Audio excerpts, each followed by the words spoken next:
Hello everyone, welcome to my YouTube channel. मैं हूं आरती। आज की इस वीडियो में हम बीएनएस भारतीय न्याय संहिता 2023 को डिस्कस करेंगे। इस लेक्चर में हम बीएनएस की धारा 1 को डिस्कस करेंगे। तो चलिए वीडियो को स्टार्ट करते हैं। अध्याय फर्स्ट, प्रारंभिक। फर्स्ट में है संक्षिप्त नाम, प्रारंभ और लागू होना।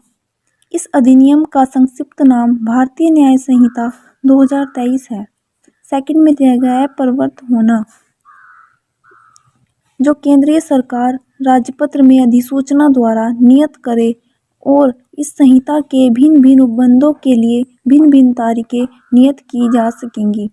तो ये ओनली पूछ रहा है कि ये कब लागू हुआ। ये लागू हुआ 1 जुलाई 2024 को और सिग्नेचर हुए थे 25 जुलाई 2023 को और ये बना था 2023 में। थर्ड है प्रत्येक व्यक्ति इस संहिता के उपबंधों के प्रतिकूल प्रत्येक कार्य या लोप के लिए जिसका वह भारत के भीतर दोषी होगा, इसी संहिता के अधीन दंडनीय होगा, अन्यथा नहीं। तो पहले समझ लेते हैं कार्य या लोप। कार्य जो आपको रोका गया करने से, जैसे सार्वजनिक स्थान पर स्मोकिंग करना, गंदगी फैलाना। और लोप होते हैं जो आपकी ड्यूटीज़ होती है, जो आपने नहीं किया है, बाउंड होते हैं जिन्हें करने के लिए आप, जैसे जेल में कैदी को खाना न देना, हॉस्पिटल में मरीज को टाइम पर दवाई ना देना, ये होते हैं आपके लोप। ओके। और ये कहना चाहता है कि जो भारत के भीतर दोषी होगा, जो भारत में रहकर कार्य या लोप करता है, वो इस संहिता के अधीन दंडनीय होगा, अन्यथा नहीं। फोर्थ है भारत से परे किए गए किसी अपराध के लिए जो कोई व्यक्ति भारत में तत्समय प्रवर्त किसी विधि के द्वारा विचारण के लिए दायी है, भारत से परे किए गए किसी कार्य के लिए उसे इस संहिता के उपबंधों के अनुसार ऐसा बरता जाएगा मानो वह कार्य भारत के भीतर किया गया हो।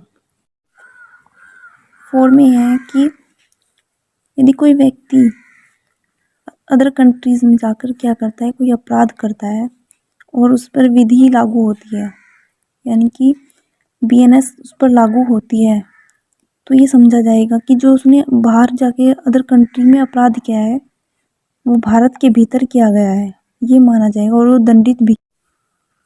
5 में देखते हैं क भारत से बाहर और परे किसी स्थान में भारत के किसी नागरिक द्वारा, ख भारत में रजिस्ट्रीकृत किसी पोत या वायुयान पर, चाहे वह कहीं भी हो, किसी व्यक्ति द्वारा, ख भारत में अव्यवस्थित किसी कंप्यूटर संसाधन को लक्ष्य बनाकर भारत से बाहर और परे किसी स्थान पर किसी व्यक्ति द्वारा किए गए किसी अपराध को भी लागू है।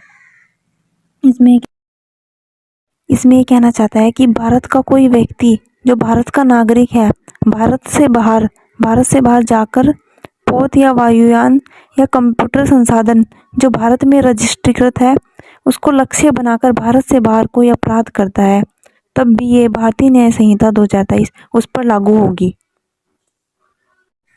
इसमें स्पष्टीकरण भी दिया गया है। एक्सप्लेनेशन में इसमें अपराध की डेफिनेशन दी गई है। इस धारा में अपराध शब्द के अंतर्गत भारत से बाहर किया गया प्रत्येक कार्य आता है जो यदि भारत में किया गया होता तो इस संहिता के अधीन दंडनीय होता। इस स्पष्टीकरण में अपराध को परिभाषित किया गया है। इसमें कहा गया है कि भारत से बाहर किया गया ऐसा प्रत्येक कार्य यदि जो भारत में किया गया होता तो वो दंडनीय होता। इस संहिता के अधीन क्या होता, वो भारत में दंडनीय होता। इसमें इलस्ट्रेशन भी दिया गया है। दृष्टांत का जो भारत का नागरिक है, भारत से बाहर और परे किसी स्थान पर हत्या करता है, वह भारत के किसी स्थान में जहां वह पाया जाए हत्या के लिए विचारित और दोषित किया जा सकता है।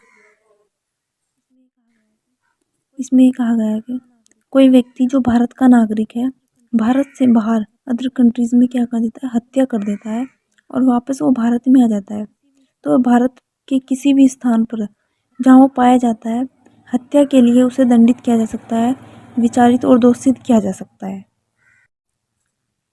6 में कहा गया है इस संहिता में की गई कोई बात भारत सरकार सेवा के अधिकारियों, सैनिकों, नौसैनिकों या वायुसैनिकों द्वारा विद्रोह और अभियान के लिए दंडित करने वाले किसी अधिनियम के उपबंधों या किसी विशेष या स्थानीय विधि के उपबंधों पर प्रभाव नहीं डालेगी। इसमें ये कहा गया है कि भारत सरकार सेवा के अधिकारियों, सैनिकों, नौसैनिकों, वायुसैनिकों द्वारा विद्रोह और अधिनियम के उपबंधों और विशेष विधि और स्थानीय विधि के उपबंधों पर कोई प्रभाव नहीं डालेगी। ये भारतीय न्याय संहिता 2023 पर कोई इफेक्ट नहीं डालेगी।